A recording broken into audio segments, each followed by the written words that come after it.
Voilà, bonsoir chers amis internautes de Beutou Sénégal qui nous suivent de partout sur TikTok, sur YouTube, sur Facebook. Bonsoir, kon ñëwaat nañu seen émission les 2T muy Tok Tek tey nag ma am fit nar a waxtaan li nga xamante ne moo di développement personnel ànd ceeg benn xale boo xamante ni macha allah ni mu mel nii nag coach la.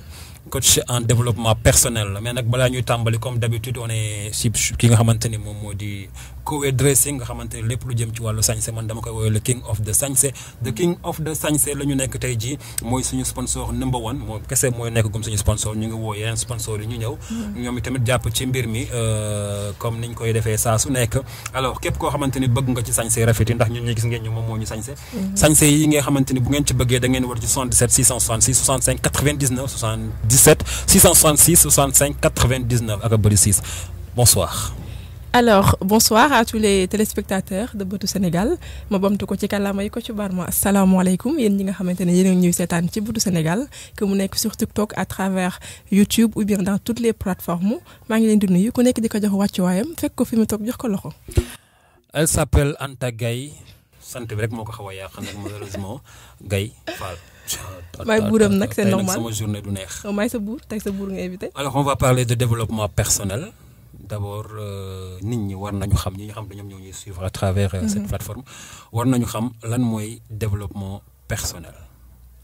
Alors aujourd'hui je pense que thématique bi ñu nar a waxtaanee Samba dafa nar a am solo li nga wax sànq laay bamtuwaat faaleen bi ma toogal moo ko nar a xaw a kii mais quand même on va essayer de faire le max inchallah donc déjà la thématique du développement personnel actuellement dafa nekk d'actualité parce que tey que ce soit dans les conférences tey nga dem ci li nga xamante ni mooy master class yi foo manti dem da ngay dégg nit ñi naan développement personnel mais dafa am contexte bien précis boo xamante ni moo initié le concept parce que aujourd'hui dans ce 21e siècle actuellement suñu xoolee concept li nga xamante ni noonu la société bi constructurée déjà dafa am deux aspects yu nga xamante ni actuellement c'est devenu fondamental muy lan actuellement les deux centres d'intérêt yi nga xamante ni ñoo gën a nekk au top c'est l'humain et le numérique. muy l'humain et le numérique maanaam mooy nit ak numérique mooy wàllum xarañte technologie avancement xarala yu yees yi. gars yi nee na yeesatul quoi léegi beesatul yàgg na. à chaque fois ñu am yu bees donc loolu mu nekk ñaari ponk yi nga xamante ni actuellement monde bi ci loolu lay tourner ñun nag accès bi ñu nar a développer tey waxul ci numérique mais ci li muy wax mooy l'humain maanaam nit. te nit boo ko déggee dafa doon bon concept boo xamante ni am na ñu bari dañ ko marginaliser du moins mais dafa nekk lu am solo. te nit dafa war a am formation de base bu mu war a retenir parce que ressources humaines de qualité mooy permettre société bi mu mën a am un développement qu'il faut. parce que à la base à la source lépp lu ñuy wax nit moo tax ñuy wax. raison pour laquelle tey bu ñu nee développement personnel mooy dañuy dellu ci nit ñi c'est-à-dire yeesalaat nit ñi. développement personnel bu ñu koy wax mooy faaw ñu former waat les gens il faut que ñu dellu à la source muy l'humain parce qu'il est le capital fondamental bi nga xamante ni lépp loo mënti gis moom moo nekk à la base. tey nag le développement personnel nekk na concept boo xamante ni ñëpp ñu ngi koy wax mais maanaam tey bu ñu nee développement personnel man damay wax le développement de soi c'est développer soi-même. day compliqué ñu bare boo waxee soi c'est un retour sur sa bopp. maanaam développement personnel lépp li nga xamante ni moo ko ëmb benn processus la boo xamante ni lépp li nga xamante ni dañ ko ciy def muy ay jéego ay analyse wala yu nga xamante ni c'est-à-dire ay processus la bu nga xamante ni dañ koy mettre en place mais buy dellu ci nit ki te nit ki moo koy defal boppam. tey bari na ñiy def coaching développement personnel bari na ñiy jàngal développement personnel mais xam nga nit ki mënoo ko jàngal boppam mais mën nga ko wan nu muy def ba xam boppam. donc développement personnel boo ko déggee processus la boo xamante ni mën na xaw a yàgg lool.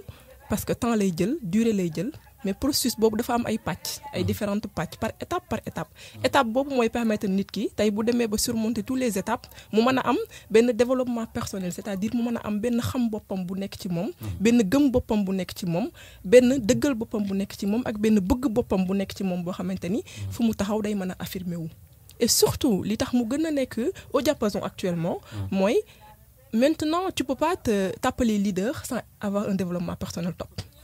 Non, c'est impossible mënul nekk tey mënoo ni da ngay évoluer dans ce monde tu veux devenir leader alors que amoo benn niveau de développement personnel bi c'est impossible donc en résumé Samba le développement personnel quand on en parle c'est un retour sur la personne c'est-à-dire la manière de montrer à la personne réellement qui il est.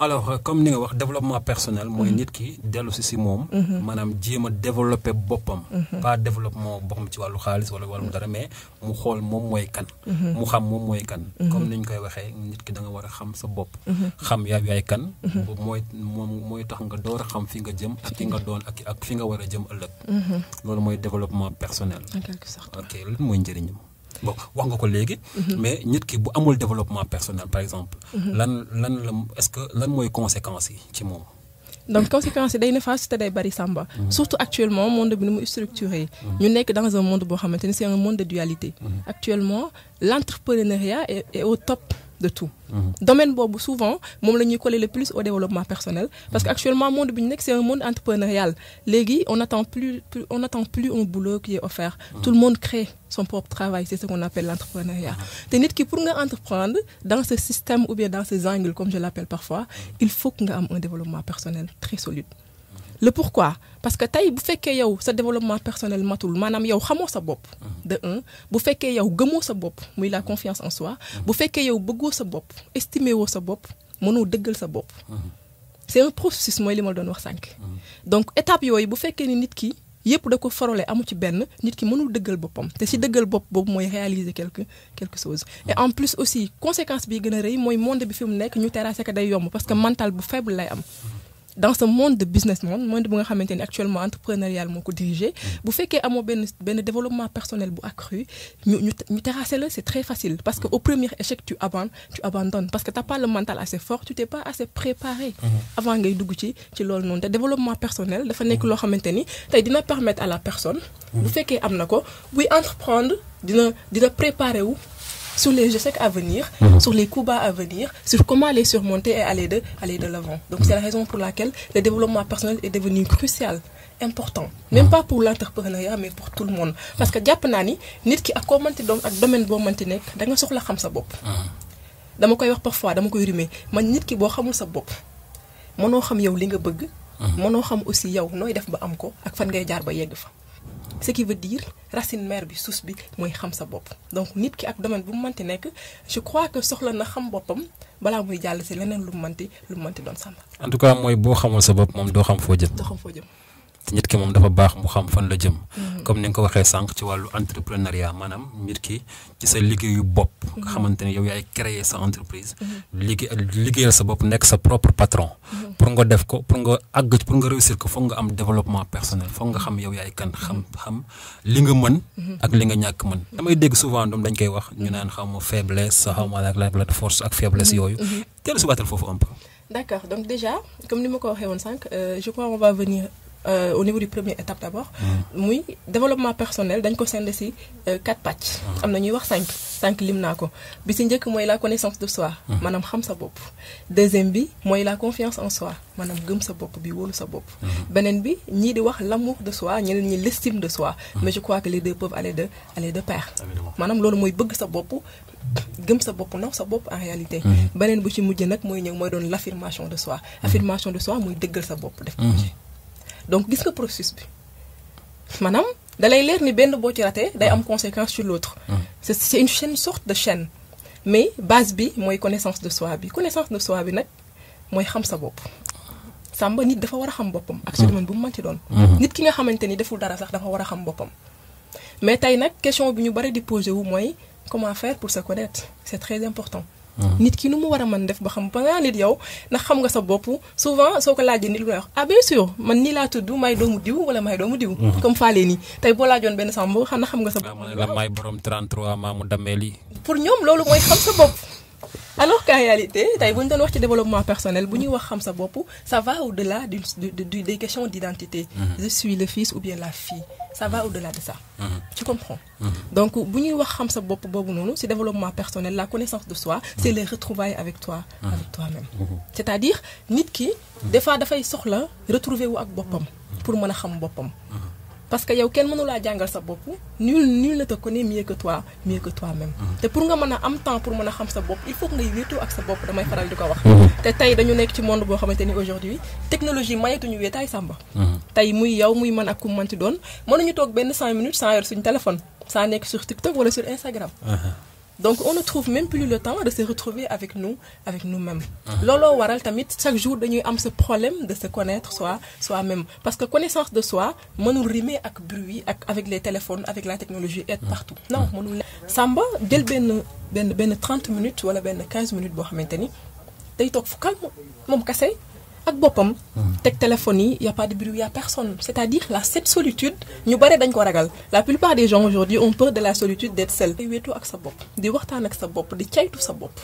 Tu te poses les bonnes questions et tu trouves les bonnes réponses. C'est comme ça que tu arrives à te connaître réellement. Donc manque de temps bi monde bi ni mu nekk légui un monde bo xamanteni c'est devenu interactif tout le temps, nit ki day occupé day nekk ci ay mbir, donc on ne trouve même plus le temps.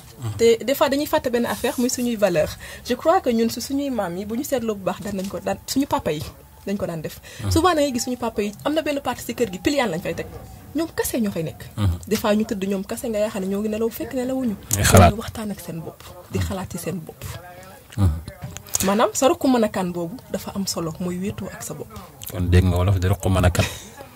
waaw mais nu ñuy def ay wolof lañ seen normal. ruq mën a kan moom mooy nit ki mu toog ak boppam fay téléphone am sori nit ñi toog ak boppam xool moom mooy kan xool fan la war a jaar ak fan la war a jëm loolu lépp développement personnel da ko tënk mais l'être humain d'abord loolu avant sax ñuy wax développement personnel tout ça nit ki saa su nekk war nga di wéetal sa bopp fan laa war a jëm lan laa war a doon am ay bëgg-bëgg ci sa bopp en fait xam nga man defuma développement personnel moo tax j'ai l'habitude de dire que j'ai du talent. Je sais que j'ai du talent. Pour votre information, je fais des voix off. J'ai du talent. Quand je fais des reportages, je suis bien. Il est bien. Mais je ne peux pas percer parce que am na lu manqué ci man. Kon loolu moom mooy ma toog wéet ak sama bopp. Xool lan moo manqué ci man. Mais da nga wax sànq nan la ñuy def ba xam sa bopp. Mais boo xamee sa bopp naka ngay xam ne yow mais déjà tu es prêt xam nga sa bopp. Waaw question bu am solo la parce que mën nga nekk ci benn processus chaque jour maanaam di caytu ngir xam sa bopp chaque jour. Chaque jour nga nekk ci même chose tu es stagnante sur la même chose gisoo résultat. am na ñu bari da leen di dal dañ lay wax man souvent je suis seule damay toog man kese man la plupart du temps je suis avec personne. léegi mais maanaam soo leen poser la plupart la question mooy est-ce que bu ñu toogee seen bopp dañuy waxtaan ak seen bopp loolu question la parce que la plupart des gens aujourd'hui trouvent bête qu'une personne se parle à elle-même. Qu'on se dise la vérité parce que c'est la règle. Nit buy wax ak boppam sax ñun iski da dof na. bu ñu wéetee gel bi la ñuy xaar wala. c'est-à-dire est-ce que yow boo wéetee. wala yaa ngi xalaat l'essentiel. copain bi. waaw mais nu ñu def bu fekkee ni dañ nekk ci monde boo xamante ne l'amour est devenu dañ bàyyi sujet boobu. l'amour de soi daal. c'est ça dañ ciy ñëw donc déjà nit ki bu bëggee am connaissance de soi boobu noonu bu fekkee bëgg na mu doon lu solide. saa yu wéet ak boppam maanaam il faut que muy concentrer wu sur l'essentiel. maanaam question yi nga xamante ni ñoo ko mën a propulser vers l'avant. Il faut savoir se poser les bonnes questions pour trouver les bonnes réponses. mën nga toog toute une journée seul yow kese di xalaat des balivernes tu n'avances pas mais tey bu fekkee ni jël nga benn 5 minutes nga toog tu t'es posé la question de savoir maanaam qu'est-ce que j'ai réalisé aujourd'hui, est-ce que je me suis améliorée. C'est-à-dire te poser la question de savoir est-ce que la ante d'hier est la même que celle d'aujourd'hui. Nga xool acte yi nga posé démb ak yi nga posé tey. Tu fais la comparaison di nga xam yow carrément est-ce que tu avances ou bien tu n'avances pas. moo tax wéetoo ak sa bopp bi du toog yow kese nii rek mais da ngay wéetoo ak sa bopp maanaam da ngay waxtaan ak sa bopp. Tu dialogues avec toi-même. Tu te poses des questions à toi-même et tu trouves les réponses. Bis boo demee ba trouver réponse yooyu nag ça va te permettre de passer à une étape supérieure parce que di nga xam ne man lii moo nekkoon sama blocage lii moo ma arrêté woon maintenant damay jug xam naa nu may def ba jàll à une autre étape supérieure Samba.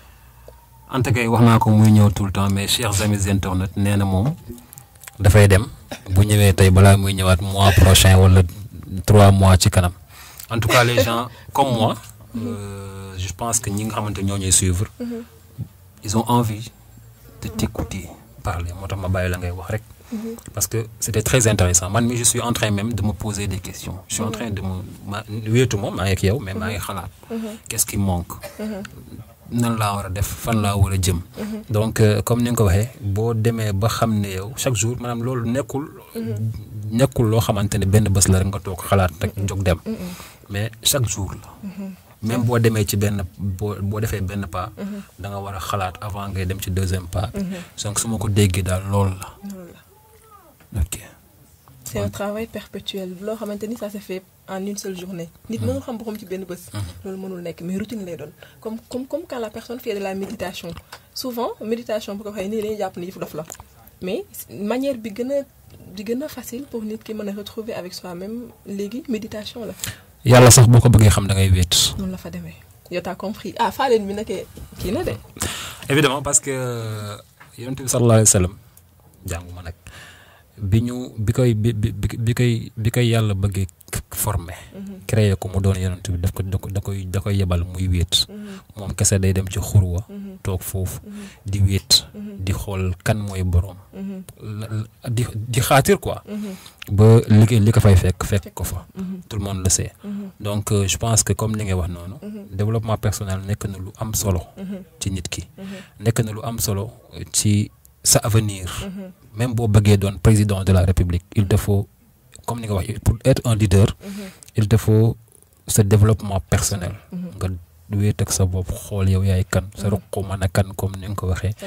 après dinaa laaj ci nan lañ koy waxee ci naar parce que j'aurais aimé tam ma taxaw fi wax ko ci naar mais en tout cas les gens ils ont envie de comprendre ils ont envie de savoir. man je pouvais même te laisser parler yow kese man ma noppi parce que man je pousse pas les gens à réfléchir je les pousse à ñu gën a dof quoi. waaw je comprends. waaw léegi nag yow les gens ils ont envie de t'écouter parler. donc da nga war di ñëw tout le temps. instant bi daf may syndiqué mais garaawul instant bi il est en train de me syndiquer. parce que dama xam ni kan nga ñëw ñamal gaay après nga dem raaraat. non t'inquiète maintenant on va essayer de trouver assez de temps pour que ñu mën à chaque fois di indi des thématiques yoo xam te ne ça va être plus d'actualité à en discuter inchallah. Inchallah. T'inquiète pas. En tout cas c'était un plaisir. Le plaisir est partagé. Ban conseil ngay jox gars yi lay suivre. waaye déjà tey su ma amoon conseil boo xamante ni maa ngi koy jox ñëpp mooy bu ñu nangu di céder à cette manipulation parce que parfois da ngay dégg dañu naan développement personnel ay naxaate la. dama koy gis tout le temps dans les réseaux sociaux souvent suñu séance de formation yi nit ku la ay naxaate la. mais du ay naxaate balaa ngay xam ne du ay naxaate nga ñëw ba ñu wan la sa bopp nga dem tu te retrouves avec toi-même. y a beaucoup de personnes yoo xamante ni tey il a suffi d'une formation de 15 jours ou bien d'un seul mois ñu propulser vers l'avant maanaam développement personnel mooy yeel ne ci yow. damay faral di wax ni chaque être humain est spécial ku nekk si ñun am na des potentiels énormes chaque individu regorge des potentiels extraordinaires. Maintenant suñu différence mooy am na ñoo xam ils sont conscients de cette potentiel ils l'exploitent et il y a d'autres qui ne sont pas conscients qu'ils ont cette potentiel et le développement personnel son but principal mooy yee maanaam wan la ni yow tu as cette potentiel yee gaynde bi nekk ci yow quoi mu yow moo tax li ma wax sànq donc ay fànn la yu bari tey ñun si on a juste parlé pour le moment de la connaissance de soi pàcc bu nekk mat na thématique. non dañuy dugg ci pàcc yëpp. pàcc bu ne mën na thématique. instant dañuy bàyyi gars yi xaatir. dugg ci seen roq mën a kan. xool seen bopp. quelque temps. après ñu ñëwaat. wax leen lan moo ci topp. lan la ñu war a defaat. instant yi commencé leen balaa ngeen dugg ci combat bi dëgg-dëgg. dañuy entraîner. après ñu wax la fan ngay jëm ban étape. mbër balaa muy dem day préparer. elle vous a promis ça hein. moom moo leen ko promettre en direct. Inch'Allah, je tiendrai promesse. Alors en tout cas c'était un plaisir di wax gars yi que ni développement personnel c'est intéressant man mi bokkoon naa ñu doon wax naan. ay naxaate la. parce que dama jàppoon ni damay toog xaar sama wërsëg jot. mais dinaa dem kër ga. dugg sama roq mën a kan. xalaat exactement qu'est-ce que je dois faire. Qui dois-je être demain. Surtout, c'est une bonne question. Voilà, comment faire pour y arriver. Yéen ñi nga xamante ay entrepreneur ngeen. Vous avez besoin de ça. Yéen ñi nga xam ne envisage ngeen nekk seen propre patron. Vous avez besoin de ça. Fii nag du ñu mettre les moyens mais boo demee ci yenn masterclass dañuy gis gars yi dañuy fay xaalis yu bari. gars yi ils paient énormément soo demee à Dakar c'est autre chose. pour développement personnel. kese tout court. mais fii da nga leen di woo développement personnel gratuit. ay masterclass gratuite. duñ ñëw. alors comme ñëw leen nag toog leen seen kër rek bu du Sénégal jox leen ko. avec Anta avec coach Anta Gueye. En tout cas merci beaucoup. C'était un plaisir de te recevoir aujourd'hui. Bon pas de te recevoir mais c'était un plaisir ma nekk ak yow nii côte à côte parce que si nga bokk. moom moo daan reporter marché alors merci beaucoup et puis on se donne rendez-vous prochaine fois. Inch'Allah. Et c'est une promesse. C'est une promesse. Ouais.